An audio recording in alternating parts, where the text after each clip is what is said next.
안녕하십니까, 법우님들. 2026년 새해가 밝았습니다.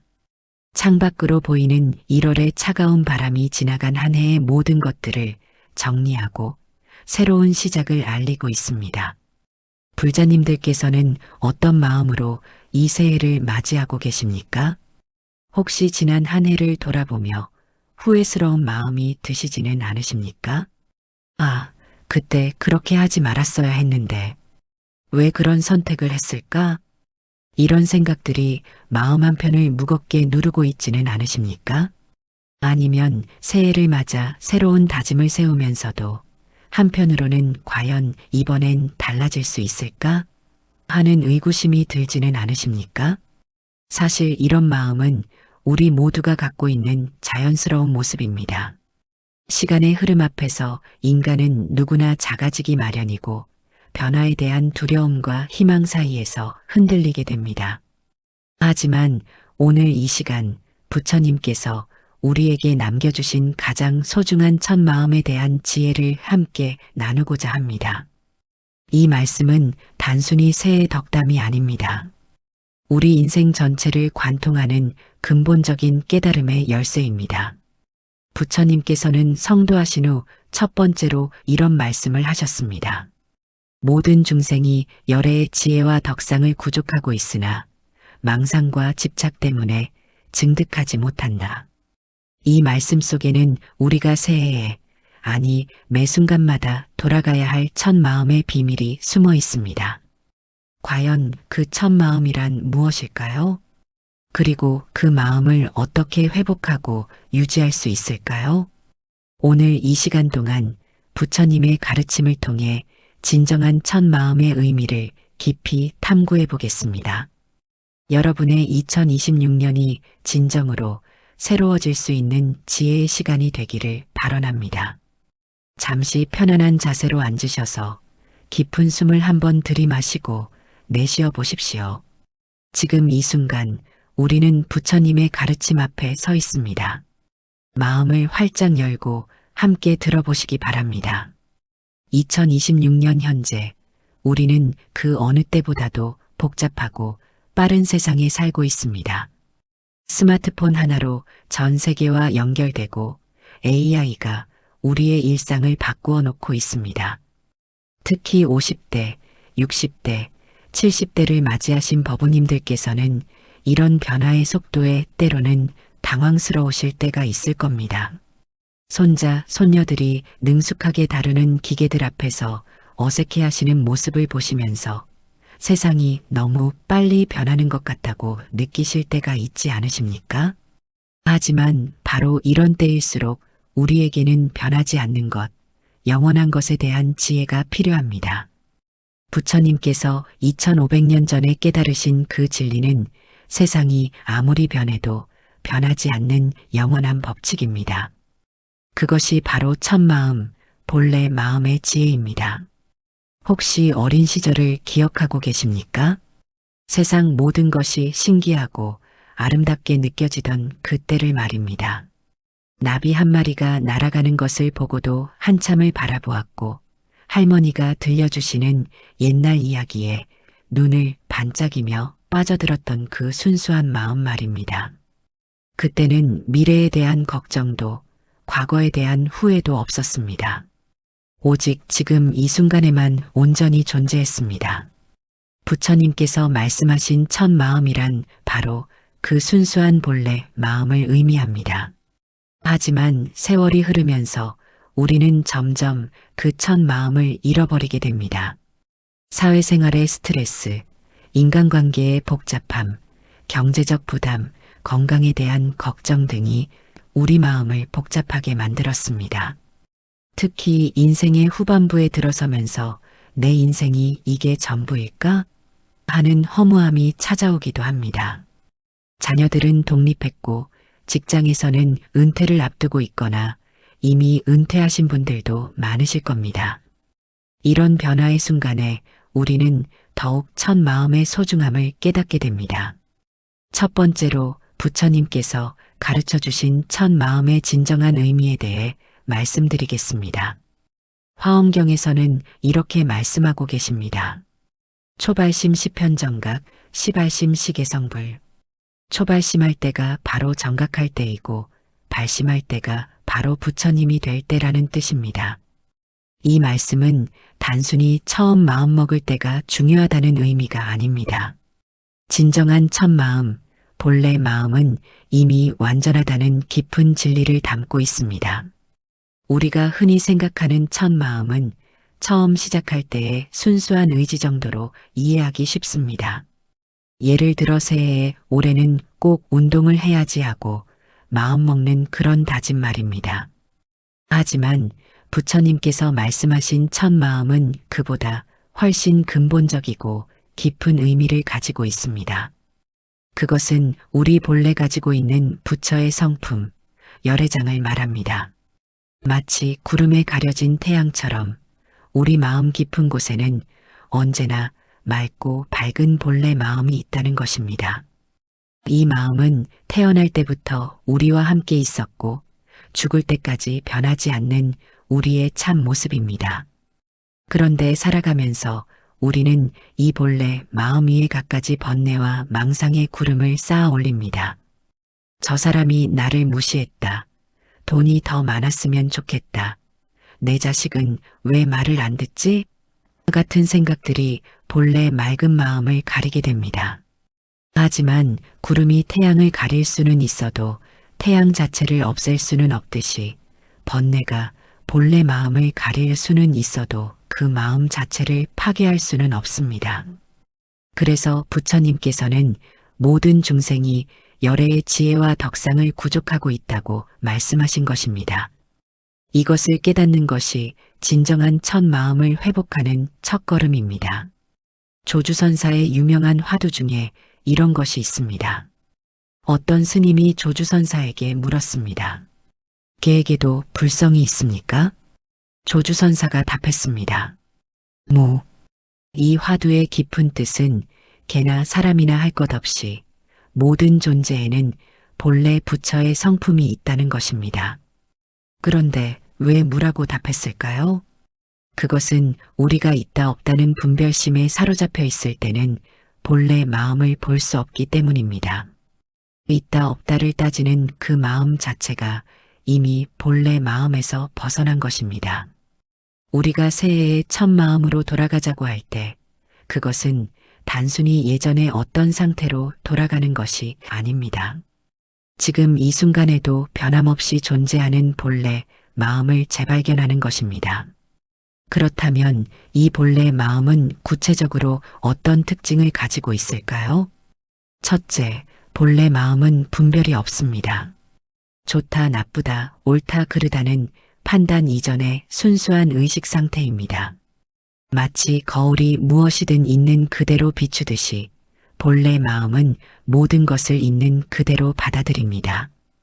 둘째, 본래 마음은 집착이 없습니다. 무엇을 얻으려 하거나 잃지 않으려 하는 욕심이 없는 자유로운 상태입니다. 셋째, 본래 마음은 고요하면서도 적적적한 상태입니다. 아무것도 생각하지 않는 멍한 상태가 아니라 깨어있으면서도 평화로운 의식 상태입니다. 이런 본래 마음의 특징을 일상생활에서 어떻게 체험할 수 있을까요? 가장 간단한 방법은 호흡에 집중하는 것입니다. 지금 잠시 눈을 감고 자연스럽게 숨이 들어오고 나가는 것을 관찰해 보십시오. 숨이 들어올 때 들이마신다는 생각 없이 그냥 지켜보십시오. 숨이 나갈 때도 내쉰다는 생각 없이 그냥 느끼십시오. 이렇게 생각과 판단 없이 호흡을 지켜보는 그 의식이 바로 본래 마음에 가까운 상태입니다. 또 다른 방법은 자연을 관찰하는 것입니다. 창밖의 나무를 보거나 하늘의 구름을 바라볼 때 아름답다, 예쁘다는 평가 없이 그냥 보는 연습을 해보십시오. 그냥 보는 그 순간 보는 나와 보이는 대상이 하나가 되는 경험을 할 수 있습니다. 이것이 바로 본래 마음의 체험입니다.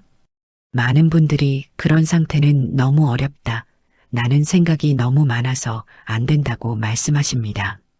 하지만 걱정하지 마십시오. 본래 마음은 우리가 만들어내야 하는 것이 아닙니다. 이미 우리 안에 있는 것을 발견하는 것입니다. 마치 방 안에 전등을 켜듯이 스위치만 누르면 됩니다.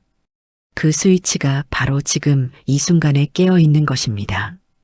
과거도 미래도 아닌 바로 지금 이 순간에 온전히 존재하는 것입니다. 부처님께서는 법화경에서 이렇게 말씀하셨습니다. 열애는 항상 이곳에 있다. 이 말씀은 부처님이 물리적으로 항상 우리 곁에 계신다는 뜻이 아닙니다. 부처님의 깨달음의 마음, 즉 본래 마음이 우리 안에 항상 존재한다는 의미입니다. 우리가 그것을 자각하지 못할 뿐입니다. 새해를 맞아 첫 마음으로 돌아간다는 것은 이 영원한 현재, 영원한 깨달음의 마음과 다시 만나는 것입니다. 그런 마음으로 하루하루를 살아갈 때 우리의 일상은 완전히 달라집니다. 아침에 눈을 뜰 때도, 밥을 먹을 때도, 가족과 대화할 때도 그 모든 순간이 새로운 발견과 감동이 됩니다. 왜냐하면 본래 마음으로 바라보는 세상은 언제나 첫 번째이고 언제나 새롭기 때문입니다. 어떤 분은 나이가 들어서 이제 새로울 게 뭐가 있겠느냐고 말씀하시기도 합니다. 하지만 본래 마음의 관점에서 보면 나이는 중요하지 않습니다. 80세든 90세든 본래 마음은 영원히 젊고 신선합니다. 그것이 바로 부처님께서 가르쳐 주신 첫 마음의 놀라운 힘입니다. 이 첫 마음을 회복하기 위한 구체적인 실천 방법들을 일상에서 적용해 보시기 바랍니다. 매일 아침 일어나자마자 5분만이라도 조용히 앉아서 호흡에 집중하는 시간을 가져보십시오. 오늘도 내 안의 본래 마음과 함께 하루를 시작합니다라고 마음속으로 말하면서 시작하시면 됩니다. 그리고 하루 중에 여러 번, 특히 마음이 복잡해질 때마다 잠시 멈추고 깊은 숨을 3번 쉬면서 본래 마음을 기억해 보십시오. 지금 이 순간 나의 본래 마음은 고요하고 평화롭다고 스스로에게 말해 주십시오. 이런 작은 실천들이 쌓이면서 여러분은 점점 더 첫 마음의 힘을 실감하게 될 것입니다. 두 번째로 새해에 우리가 놓치기 쉬운 마음의 함정에 대해 말씀드리겠습니다. 많은 분들이 새해가 되면 새로운 다짐을 세우십니다. 올해는 꼭 건강해지자, 가족과 더 많은 시간을 보내자, 화내지 말고 살자 등등 좋은 목표들을 세우시죠. 하지만 안타깝게도 대부분의 새해 다짐들은 몇 달 지나지 않아서 흐지부지 되는 경우가 많습니다. 왜 그럴까요? 그것은 우리가 진정한 첫 마음이 아닌 욕심과 집착에 기반한 다짐을 세우기 때문입니다. 방가사유보살의 모습을 떠올려 보십시오. 한 손으로 턱을 받치고 깊이 사유하는 그 모습에는 어떤 조급함이나 욕심이 없습니다. 진정한 사유, 진정한 마음가짐이란 그런 고요하고 깊은 상태에서 나오는 것입니다. 부처님께서는 중화함경에서 이렇게 말씀하셨습니다. 모든 행은 무상하니 방일하지 말라. 이 말씀의 핵심은 무상함을 깨달아라는 것입니다. 모든 것이 변한다는 것을 깨달을 때 우리는 집착에서 벗어날 수 있습니다. 새해 다짐도 마찬가지입니다. 반드시 이루어야 한다는 집착으로 다짐을 세우면 그 다짐 자체가 스트레스가 됩니다. 대신에 이렇게 살아갈 수 있다면 좋겠다는 자연스러운 방향성으로 마음을 향하는 것이 지혜로운 방법입니다. 예를 들어보겠습니다. 어떤 분이 올해는 절대 화내지 않겠다고 다짐했다고 합시다. 그런데 일주일 후에 자녀 때문에 화가 나서 소리를 질렀습니다. 그러면 역시 나는 안 돼, 의지가 약해라면서 자책하게 됩니다. 이것이 집착에 기반한 다짐의 함정입니다. 반면에 첫 마음으로 접근하면 어떨까요? 나의 본래 마음은 화내지 않는 평화로운 마음이다. 화가 날 때마다 이 본래 마음을 기억하자고 방향을 정합니다. 그러면 화가 났을 때도 지금 내가 본래 마음을 놓쳤구나 하고 깨달을 수 있습니다. 자책하는 대신에 다시 본래 마음으로 돌아가는 기회로 삼을 수 있습니다. 이것이 첫 마음의 지혜로운 접근 방법입니다. 성가에서 전해 내려오는 이런 이야기가 있습니다. 어떤 젊은 스님이 노스님께 물었습니다. 스님, 저는 항상 번뇌가 일어납니다. 어떻게 하면 번뇌가 일어나지 않을까요? 노스님이 대답했습니다. 번뇌가 일어나지 않게 하려고 하지 말고 번뇌가 일어날 때마다 아, 번뇌가 일어났구나 하고 알아차리기만 하여라. 젊은 스님이 다시 물었습니다. 그러면 번뇌가 없어지나요? 노스님이 웃으며 말했습니다. 번뇌를 없애려 하는 마음이 바로 번뇌다. 그냥 알아차리기만 해도 본래 마음의 힘으로 저절로 사라진다. 이 이야기의 핵심은 억지로 바꾸려 하지 말라는 것입니다. 우리의 본래 마음에는 이미 모든 것을 정화하고 치유하는 힘이 있습니다. 다만 그 힘이 작용할 수 있도록 길을 열어주기만 하면 됩니다. 그 길이 바로 지금 이 순간을 명료하게 알아차리는 것입니다. 새해에 많은 분들이 빠지기 쉬운 또 다른 함정은 완벽주의입니다. 새해니까 완전히 새로운 사람이 되어야 한다는 부담감을 갖는 것입니다. 하지만 부처님의 가르침에서 보면 우리는 이미 완전합니다. 다만 그 완전함을 자각하지 못하고 있을 뿐입니다. 따라서 새로워진다는 것은 무엇인가를 더하는 것이 아니라 불필요한 것을 빼는 것입니다. 본래 마음을 가리고 있는 구름들을 걷어내는 것입니다. 이것을 이해하면 새해 다짐도 훨씬 가벼워집니다. 나는 원래 건강한 사람이다. 건강을 해치는 습관들을 조금씩 덜어내자. 나는 원래 사랑이 많은 사람이다. 사랑을 막는 화와 미움을 조금씩 내려놓자. 이렇게 접근하면 부담스럽지 않으면서도 자연스럽게 변화가 일어납니다. 또한 새해에는 비교의 함정도 조심해야 합니다. 다른 사람들의 성취나 행복을 보면서 나도 저렇게 되어야 한다고 생각하는 것입니다. 특히 요즘은 SNS나 유튜브를 통해 다른 사람들의 삶을 자주 보게 되니까 더욱 비교하기 쉽습니다. 하지만 부처님께서는 말씀하셨습니다. 각자의 업보가 다르다. 우리 각자에게는 각자만의 독특한 인생 여정이 있습니다. 다른 사람과 비교할 수도 없고 비교해서도 안 됩니다. 중요한 것은 지금 내가 걸어가고 있는 이 길에서 최선을 다하는 것입니다. 그리고 그 최선이란 거창한 무엇이 아니라 매 순간 첫 마음으로 깨어있는 것입니다. 미륵보살의 유명한 개송이 있습니다. 분별정 한 념 일어나면 분별은 불법 아니면서 분별밖에 불법이 따로 없다. 이 말씀은 분별하는 마음 자체는 깨달음이 아니지만 분별하는 마음을 떠나서 따로 깨달음이 있는 것도 아니라는 뜻입니다. 즉, 일상의 평범한 마음 그대로가 바로 부처님 마음이라는 의미입니다. 새해 다짐도 마찬가지입니다. 특별한 무엇인가를 이루어야 깨달음이 오는 것이 아닙니다. 지금 이 평범한 일상을 첫 마음으로 살아가는 것, 그것이 바로 부처님의 삶입니다.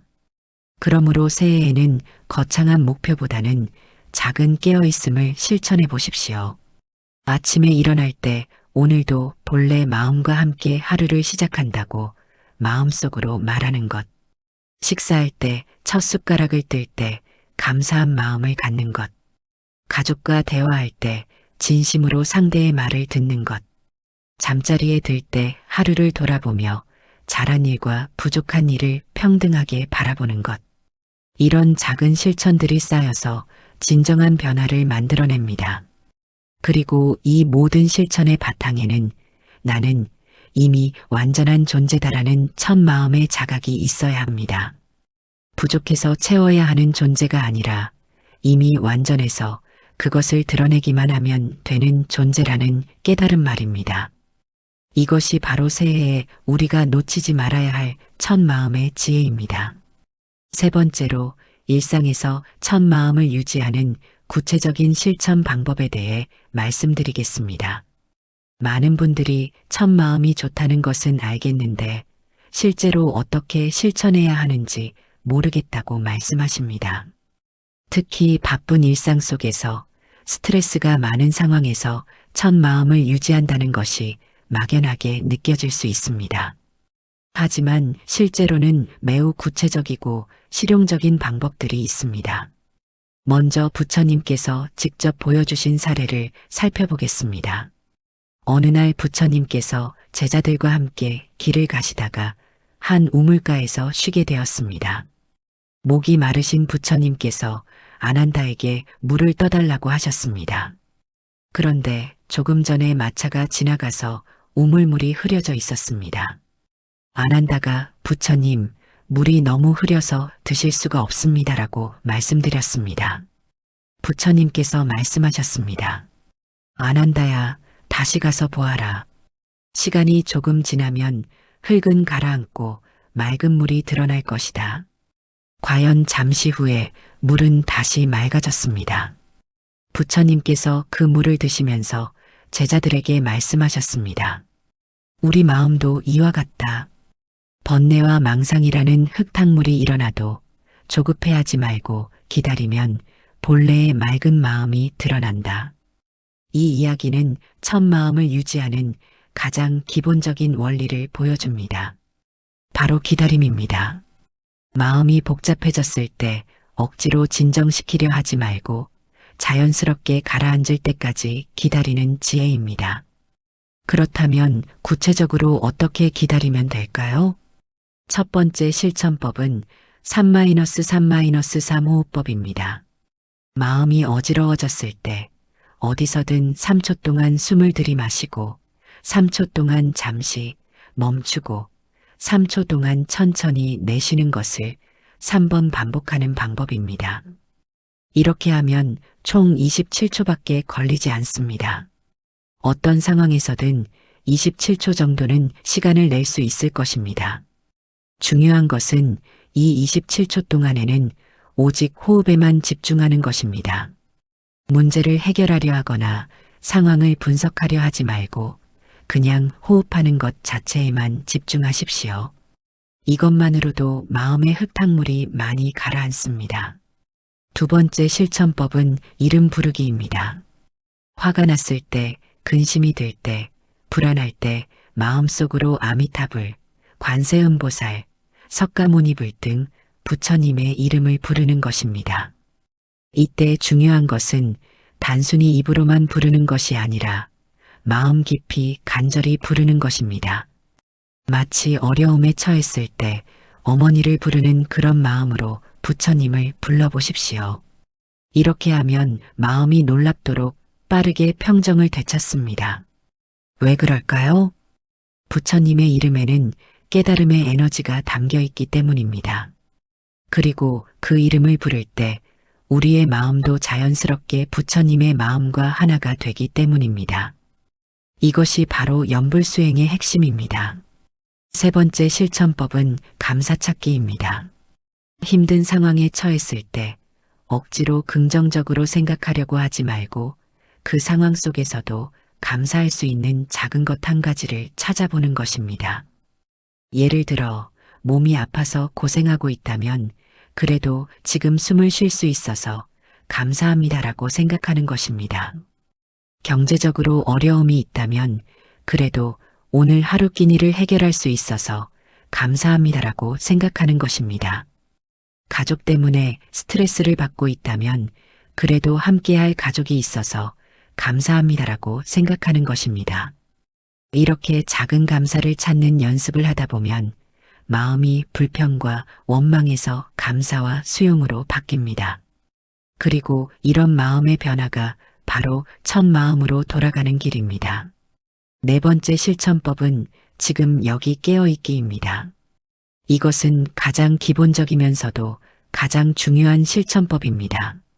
과거에 대한 후회나 미래에 대한 걱정에 빠져 있을 때 강제로 그런 생각을 멈추려 하지 말고 지금 이 순간에 집중하는 것입니다. 예를 들어 걸어갈 때는 발바닥이 땅에 닿는 느낌에 집중하십시오. 밥을 먹을 때는 음식의 맛과 씹는 느낌에 집중하십시오. 누군가와 대화할 때는 그 사람의 말소리와 표정에 집중하십시오. 설거지를 할 때는 찬물과 따뜻한 물의 느낌, 비누 거품의 촉감에 집중하십시오. 이렇게 현재 순간에 온전히 존재하는 연습을 하면 과거와 미래의 망상에서 자연스럽게 벗어날 수 있습니다. 그리고 바로 그 순간에 첫 마음이 드러납니다. 5번째 실천법은 내려놓기입니다. 하루에 한 번은 의식적으로 무엇인가를 내려놓는 연습을 해보십시오. 오늘은 남편 아내에 대한 불만을 내려놓겠다. 오늘은 자녀에 대한 걱정을 내려놓겠다. 오늘은 내 건강에 대한 염려를 내려놓겠다. 이렇게 하루에 하나씩 의식적으로 내려놓는 연습을 하는 것입니다. 물론 완전히 내려놓는 것은 쉽지 않습니다. 하지만 내려놓으려고 시도하는 것만으로도 마음이 한결 가벼워집니다. 그리고 조금씩이라도 내려놓는 연습을 하다 보면 집착에서 벗어나는 힘이 길러집니다. 이런 실천법들을 하나씩 시도해 보시기 바랍니다. 모든 것을 한꺼번에 다 하려고 하지 말고 자신에게 가장 필요하다고 느껴지는 것 하나부터 시작하십시오. 그리고 꾸준히 실천하다 보면 어느 순간 첫 마음이 자연스럽게 유지되는 것을 체험하게 될 것입니다. 법정 스님께서 말씀하셨습니다. 거창한 깨달음이 따로 있는 것이 아니다. 매 순간 깨어 있는 것, 그것이 깨달음이다. 첫 마음으로 살아간다는 것도 마찬가지입니다. 특별한 경지에 도달해야 하는 것이 아니라 매 순간 본래 마음을 기억하고 깨어 있는 것입니다. 이런 실천을 통해 여러분의 일상이 점점 더 평화롭고 기쁘게 변해가기를 발언합니다. 4번째로 첫 마음으로 인간관계를 바라보는 지혜에 대해 말씀드리겠습니다. 우리 인생에서 가장 큰 기쁨과 동시에 가장 큰 고통의 원인이 되는 것이 바로 인간관계입니다. 특히 중년 이후에는 부부관계, 자녀와의 관계, 그리고 늙어가는 부모님과의 관계 등이 더욱 중요해집니다. 첫 마음으로 이런 관계들을 바라보면 어떻게 달라질까요? 먼저 부처님께서 보여주신 인간관계의 지혜를 살펴보겠습니다.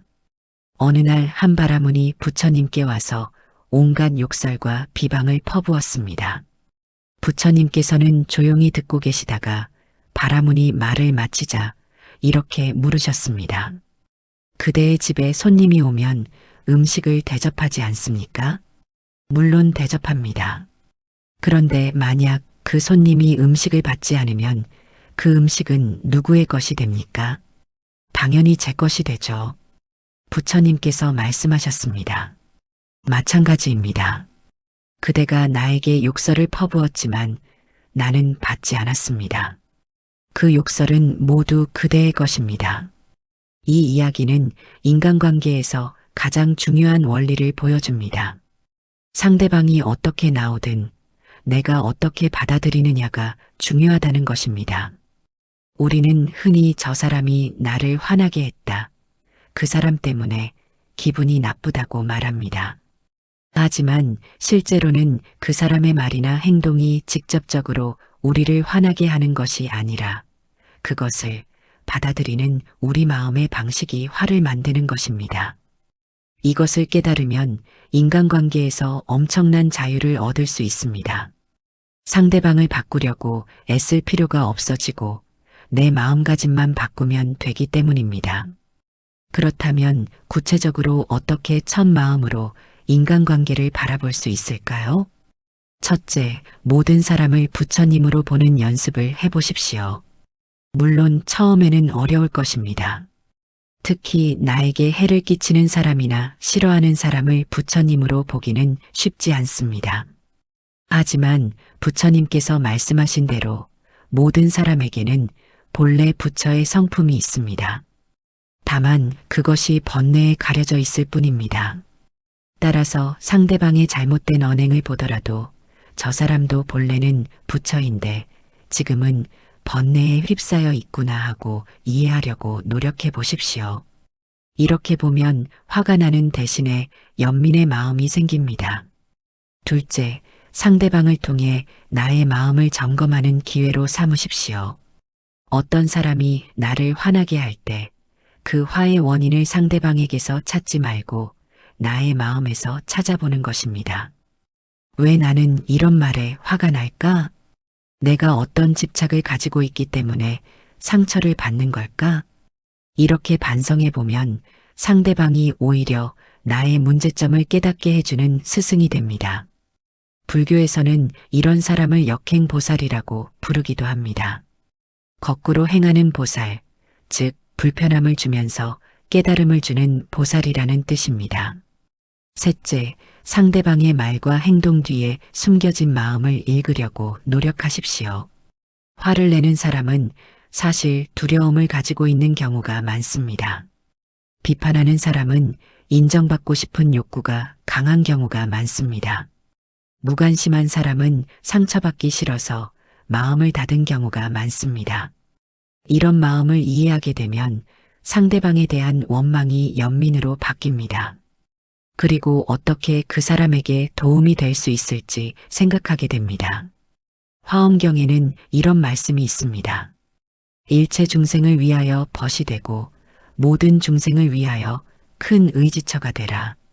이 말씀처럼 상대방이 어떻게 나오든 나는 그 사람에게 도움이 되는 존재가 되겠다고 마음먹는 것입니다. 물론 이것이 상대방의 잘못을 그냥 넘어가라는 뜻은 아닙니다. 때로는 분명하게 노라고 말해야 할 때도 있습니다. 하지만 그럴 때도 화나는 마음이 아니라 상대방을 위하는 자비로운 마음으로 하는 것입니다. 이것이 첫 마음으로 하는 인간관계의 특징입니다. 특히 가족관계에서 이런 지혜가 중요합니다. 부부 사이에 갈등이 생겼을 때 내가 맞고 상대방이 틀렸다는 관점에서 벗어나서 우리 둘 다 행복해지려면 어떻게 해야 할까? 라는 관점으로 바꾸어 보십시오. 자녀와의 관계에서도 마찬가지입니다. 내 말을 안 듣는 자식이라고 생각하지 말고 이 아이가 진정으로 원하는 것이 무엇일까? 를 생각해 보십시오. 늙어가는 부모님과의 관계에서도 같은 원리를 적용할 수 있습니다. 부모님의 간섭이나 잔소리가 귀찮게 느껴질 때 부모님이 나를 걱정하고 사랑하는 마음에서 나오는 것이라고 이해하려고 노력해 보십시오. 이렇게 첫 마음으로 인간관계를 바라보면 모든 관계가 서로를 성장시키는 수행의 장이 됩니다. 상대방을 바꾸려고 애쓰는 대신에 나 자신이 더 자비롭고 지혜로운 사람이 되는 기회로 삼는 것입니다. 조주선사의 어록에 이런 말씀이 있습니다.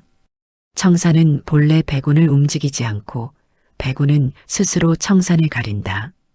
푸른 산은 본래 흰 구름을 움직이게 하지 않는데 흰 구름이 스스로 푸른 산을 가린다는 뜻입니다. 인간관계도 마찬가지입니다. 상대방이 나를 괴롭히는 것이 아니라 내 마음이 스스로 괴로워하는 것입니다. 이것을 깨달으면 어떤 인간관계 속에서도 평화를 유지할 수 있습니다. 마지막으로 인간관계에서 가장 중요한 것은 진심입니다. 기술이나 방법보다 중요한 것은 상대방에 대한 진심 어린 관심과 사랑입니다. 부처님께서는 이렇게 말씀하셨습니다. 자애심으로 일체 중생을 관찰하라. 자애심이란 자식을 보는 어머니의 마음처럼 무조건적이고 따뜻한 사랑을 의미합니다. 이런 마음으로 모든 사람을 바라보는 연습을 하면 인간관계의 문제들이 자연스럽게 해결됩니다. 상대방도 그 진심을 느끼게 되고 마음을 열게 되기 때문입니다. 새해를 맞아 여러분의 모든 인간관계가 첫 마음의 지혜로 더욱 아름답게 꽃피기를 발언합니다. 다섯 번째로 고통과 어려움을 첫 마음으로 받아들이는 지혜에 대해 말씀드리겠습니다. 인생을 살아가다 보면 누구나 피할 수 없는 고통과 어려움을 만나게 됩니다. 특히 나이가 들어갈수록 건강의 문제, 경제적인 어려움, 가족의 문제 등이 더욱 절실하게 다가옵니다. 이런 어려운 순간에 우리는 어떤 마음으로 임해야 할까요? 부처님께서는 첫 설법에서 사성제를 말씀하셨습니다. 그 첫 번째가 바로 고성제, 즉 인생은 고통이다라는 진리입니다. 이 말씀을 들으면 많은 분들이 너무 비관적이다, 부정적이다라고 생각하실 수 있습니다. 하지만 부처님께서 고통의 존재를 인정하라고 하신 것은 그것을 피하라는 뜻이 아니라 제대로 이해하라는 뜻입니다. 고통을 제대로 이해할 때 그 고통을 통해 더 큰 지혜와 자비를 얻을 수 있기 때문입니다. 예를 들어보겠습니다. 어떤 분이 갑자기 큰 병에 걸렸다고 합시다. 처음에는 왜 하필 나에게 이런 일이 하며 원망하고 절망하게 됩니다. 하지만 시간이 지나면서 그 병을 통해 진정으로 소중한 것이 무엇인지 깨닫게 됩니다. 건강의 소중함, 가족의 사랑, 하루하루의 평범함이 얼마나 감사한 일인지 알게 됩니다.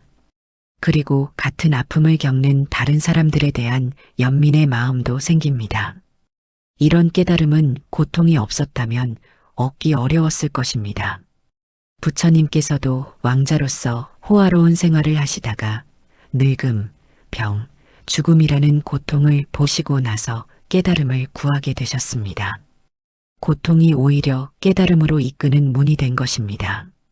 그렇다면 고통을 첫 마음으로 받아들인다는 것은 구체적으로 무엇을 의미할까요? 첫째, 고통을 피하려고 하거나 부정하려고 하지 말고 있는 그대로 받아들이는 것입니다.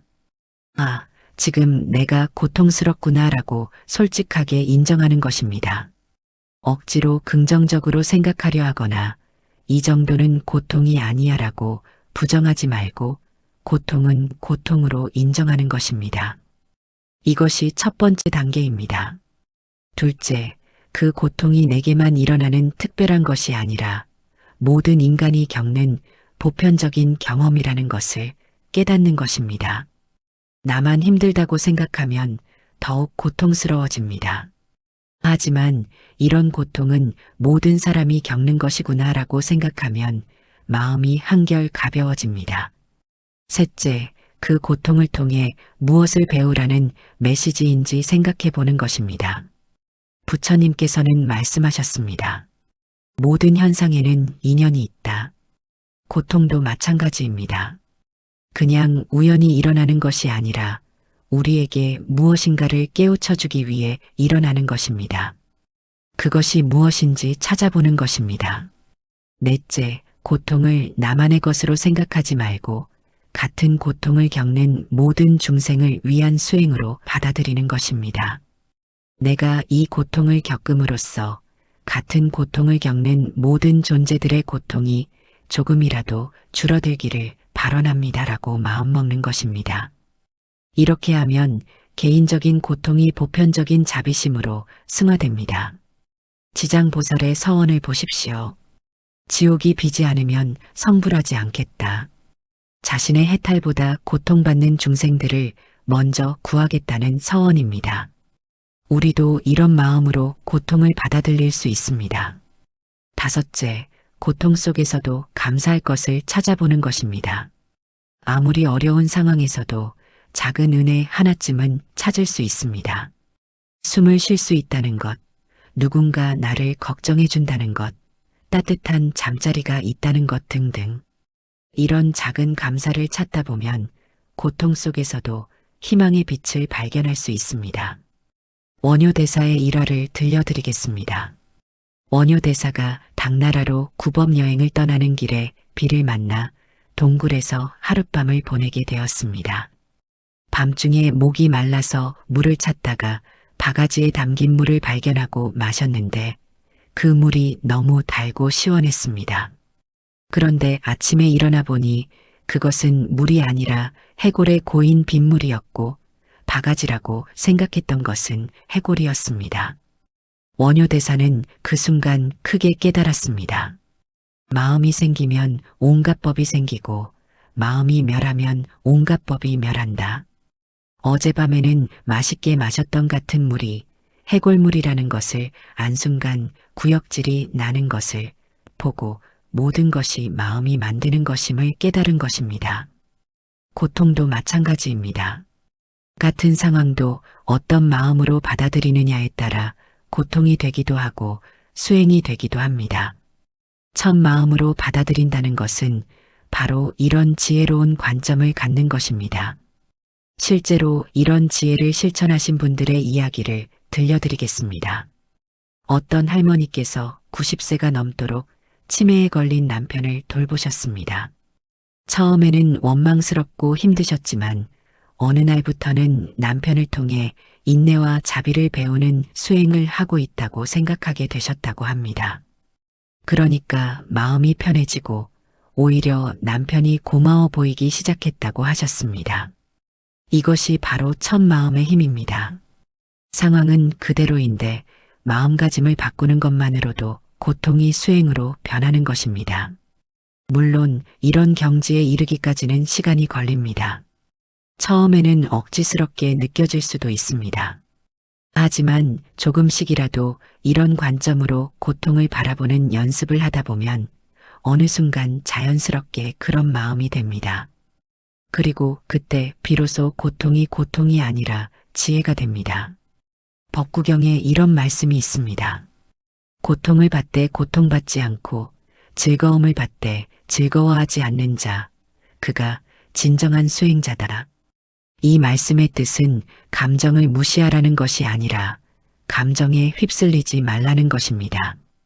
고통이 올 때도 고통이 왔구나 하고 알아차리지만 그것에 빠져들지 않는 것입니다. 즐거움이 와도 즐거움이 왔구나 하고 알아차리지만 그것에 집착하지 않는 것입니다.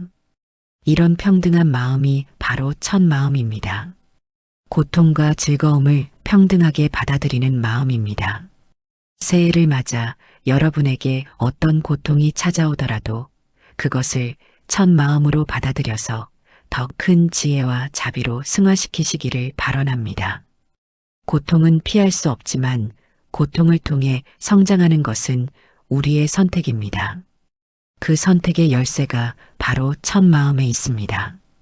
6번째로 늙어감과 죽음에 대한 첫 마음의 지혜에 대해 말씀드리겠습니다. 50대, 60대, 70대에 접어들면서 누구나 피할 수 없이 직면하게 되는 것이 바로 늙음과 죽음에 대한 현실입니다.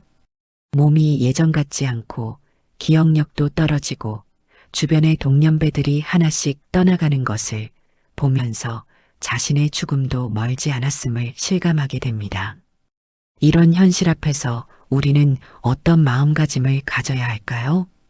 부처님께서는 35세에 깨달음을 얻으시고 45년간 중생들을 제도하시다가 80세에 열반에 드셨습니다. 열반에 드시기 직전 제자들에게 남기신 마지막 말씀이 있습니다. 모든 것은 무상하다. 방일하지 말고 정진하라. 이 말씀에는 늙음과 죽음에 대한 부처님의 지혜가 모두 담겨 있습니다.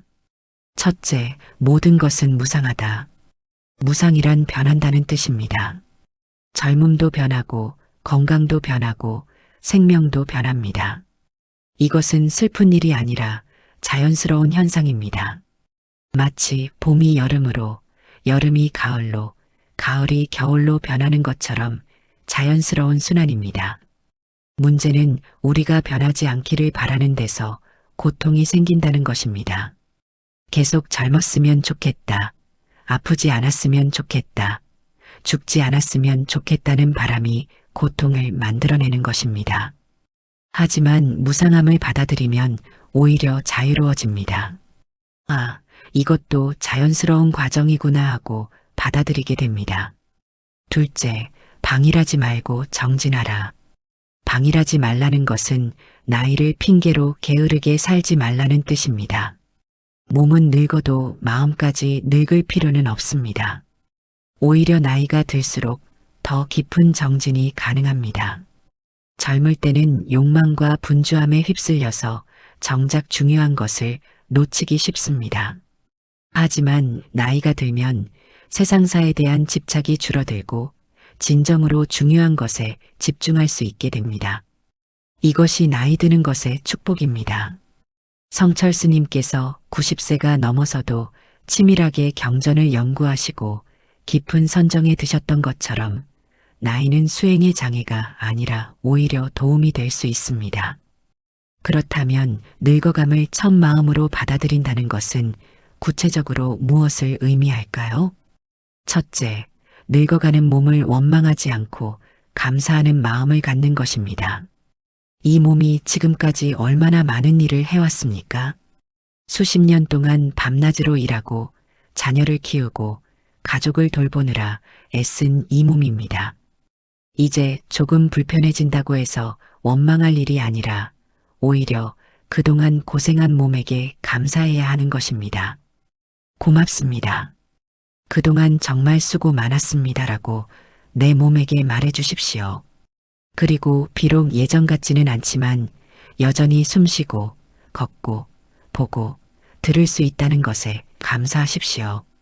둘째, 늙음을 통해 겸손함을 배우는 것입니다. 젊을 때는 내가 하면 된다.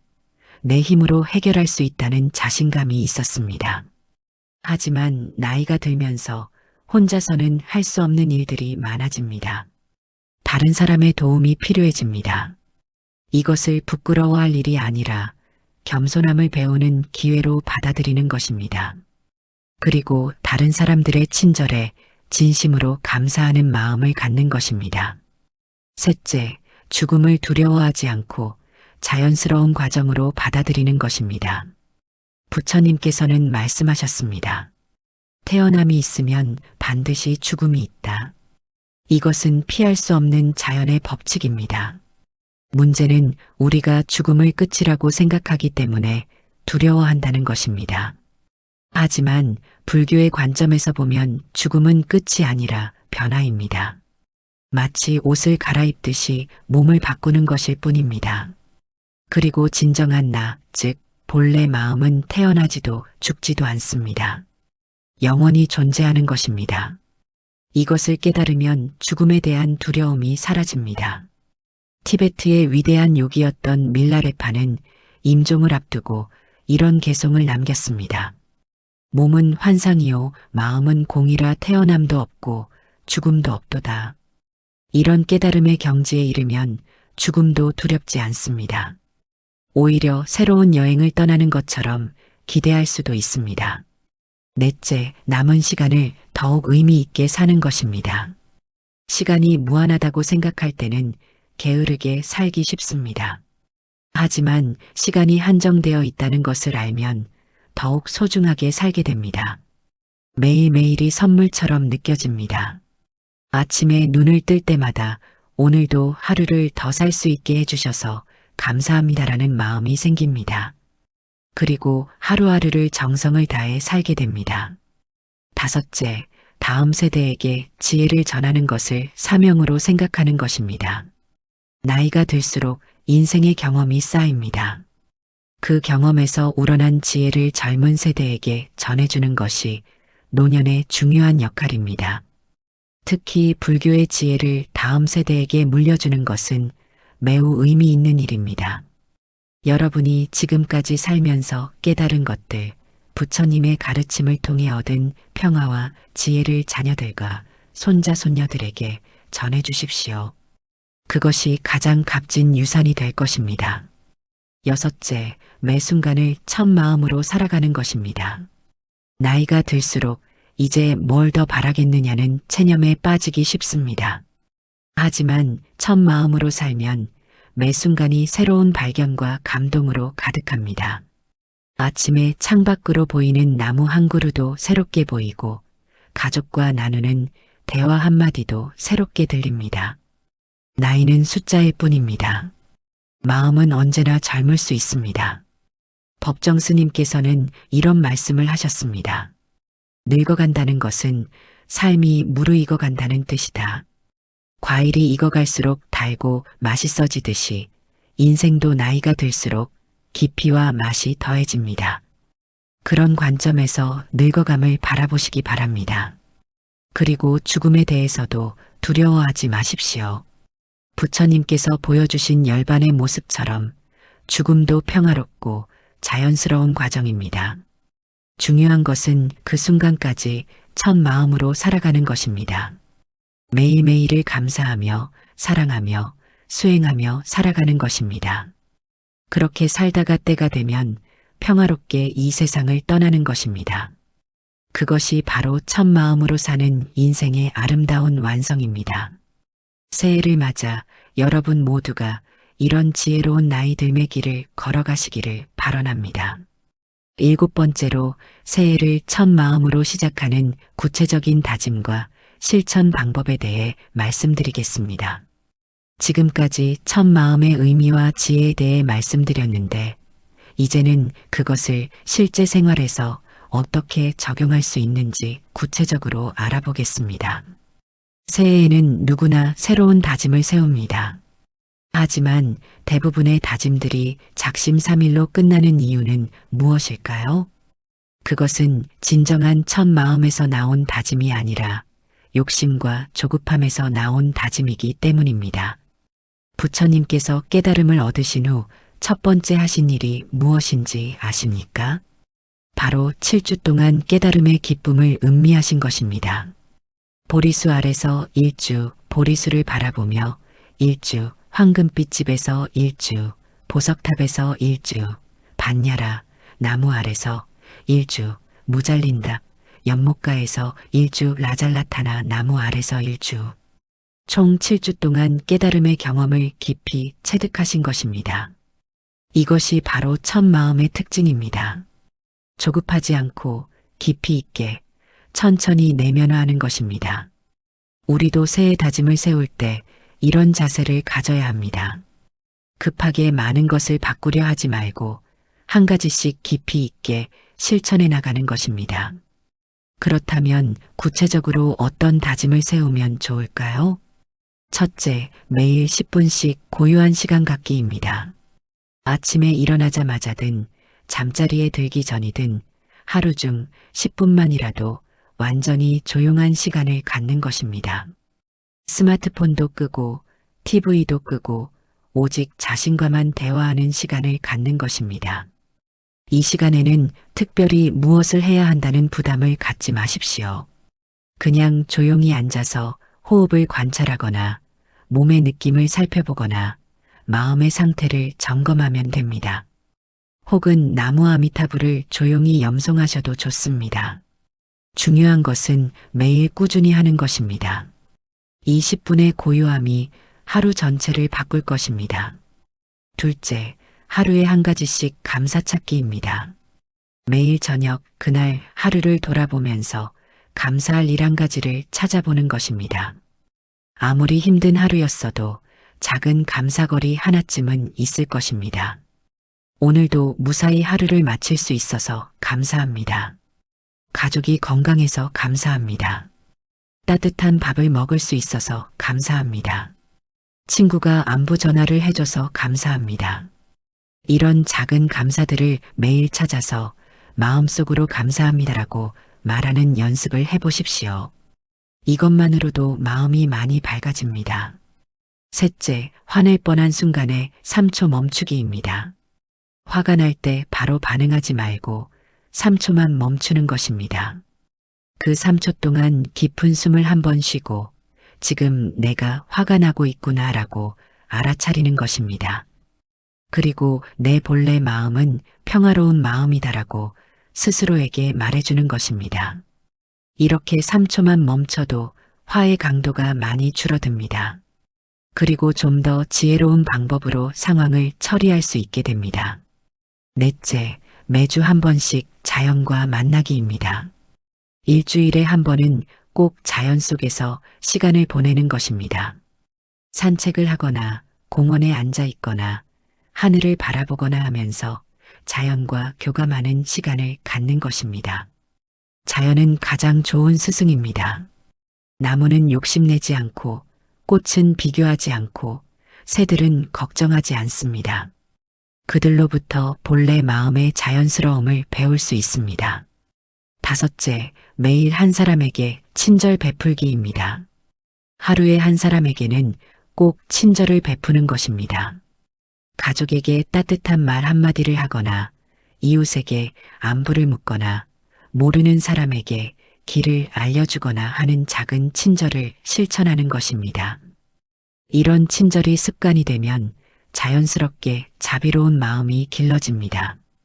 그리고 받는 사람뿐만 아니라 주는 사람도 더 행복해집니다. 여섯째, 매달 하나씩 집착 내려놓기입니다. 매달 초에 이번 달에는 이것을 내려놓겠다고 다짐하고 실천하는 것입니다. 1월에는 자녀에 대한 걱정 내려놓기, 2월에는 돈에 대한 집착 내려놓기, 3월에는 남의 시선에 대한 신경 내려놓기. 이런 식으로 매달 하나씩 의식적으로 집착을 내려놓는 연습을 하는 것입니다. 완전히 내려놓기는 어렵겠지만 조금씩이라도 놓으려고 노력하면 마음이 가벼워집니다. 일곱째, 매년 하나의 경전 읽기입니다. 1년에 하나씩은 불교 경전을 끝까지 읽어보는 것입니다. 금강경, 반야심경, 법화경, 아미타경 등 짧은 경전부터 시작해서 점차 긴 경전으로 나아가면 됩니다. 경전을 읽으면 부처님의 직접적인 가르침을 들을 수 있습니다. 그리고 읽을 때마다 새로운 깨달음을 얻게 됩니다. 이런 구체적인 실천들을 통해 첫 마음을 일상에서 체험할 수 있습니다. 하지만 무엇보다 중요한 것은 이 모든 실천의 바탕에 올바른 마음가짐이 있어야 한다는 것입니다. 해야 하니까 한다는 의무감이 아니라 이렇게 사는 것이 진정으로 행복한 삶이다라는 확신을 가져야 합니다. 그리고 완벽하게 하려고 애쓰지 마십시오. 때로는 빼먹을 수도 있고 실수할 수도 있습니다. 그럴 때마다 다시 시작하면 된다는 마음으로 다시 첫 마음으로 돌아오면 됩니다. 조주선사는 이런 말씀을 하셨습니다. 떨어져도 일어서고 넘어져도 일어선다. 수행이란 넘어지지 않는 것이 아니라 넘어져도 다시 일어서는 것입니다. 마찬가지로 첫 마음을 유지하는 것도 한 번에 완벽하게 되는 것이 아니라 잃어버렸다가도 다시 찾고 또 잃어버렸다가도 다시 찾는 과정입니다. 그 과정 자체가 바로 수행이고 그 과정에서 우리는 점점 더 지혜로워지고 자비로워집니다. 새해를 맞아 이런 아름다운 수행의 여정을 시작하시기를 발언합니다. 첫 마음으로 시작하는 2026년이 여러분 모두에게 진정한 평화와 행복을 가져다 주기를 간절히 기원합니다. 이제 마지막으로 오늘 말씀드린 내용을 간단히 정리해 보겠습니다. 첫째, 부처님께서 가르쳐 주신 첫 마음이란 우리 본래 가지고 있는 맑고 밝은 부처의 성품을 의미합니다. 이 마음은 언제나 우리와 함께 있고 다만 번뇌라는 구름에 가려져 있을 뿐입니다. 새해를 첫 마음으로 시작한다는 것은 이 본래 마음을 되찾는 것입니다. 둘째, 새해 다짐을 세울 때 욕심과 집착에 기반한 다짐이 아니라 본래 마음의 자연스러운 발현으로서의 다짐을 세우는 것이 지혜로운 방법입니다. 완벽하게 바뀌려고 애쓰지 말고 조금씩 본래 마음을 드러내는 방향으로 살아가는 것입니다. 셋째, 일상에서 첫 마음을 유지하기 위해서는 호흡법, 염불, 감사, 현재 순간, 깨어있기, 내려놓기 등의 구체적인 방법들을 꾸준히 실천해야 합니다. 이런 실천들이 쌓이면서 자연스럽게 첫 마음이 회복됩니다. 넷째, 인간관계에서도 첫 마음의 지혜를 적용할 수 있습니다. 상대방을 바꾸려 하지 말고 내 마음가짐을 바꾸는 것, 모든 사람을 부처님으로 보는 연습, 진심 어린 자애심을 갖는 것 등이 그 방법입니다. 다섯째, 고통과 어려움도 첫 마음으로 받아들일 수 있습니다. 고통을 피하거나 부정하지 말고 있는 그대로 받아들이면서 그것을 통해 무엇을 배울 수 있는지 찾아보는 지혜가 필요합니다. 여섯째, 늙어감과 죽음에 대해서도 두려워하지 말고 자연스러운 과정으로 받아들이며 남은 시간을 더욱 의미 있게 살아가는 것이 첫 마음의 지혜입니다. 일곱째, 이 모든 것을 실제 생활에서 실천하기 위한 구체적인 방법들을 하나씩 꾸준히 실행해 나가는 것이 중요합니다. 법우님들, 오늘 함께 나눈 이 시간이 여러분의 2026년을 진정으로 새롭게 만드는 출발점이 되기를 발언합니다. 첫 마음은 먼 곳에 있는 것이 아닙니다. 바로 지금 이 순간 여러분의 마음 깊은 곳에 있습니다. 그 마음을 믿으시고 그 마음으로 새해를 시작하시기 바랍니다. 여러분 모두가 부처님의 자비와 지혜로 충만한 한 해를 보내시기를 간절히 기원합니다. 오늘 이 법문이 조금이나마 도움이 되셨다면 좋아요 버튼을 눌러주시고 댓글로 여러분의 소감이나 질문을 남겨주시기 바랍니다. 그리고 이 말씀이 필요한 다른 분들에게도 전해질 수 있도록 공유해 주시면 감사하겠습니다. 모든 중생이 고통에서 벗어나 진정한 행복을 얻기를 발언하며 오늘 법문을 마치겠습니다. 나무아미타불 관세음보살 여러분 모두에게 부처님의 자비와 평안이 함께 하시기를 빕니다.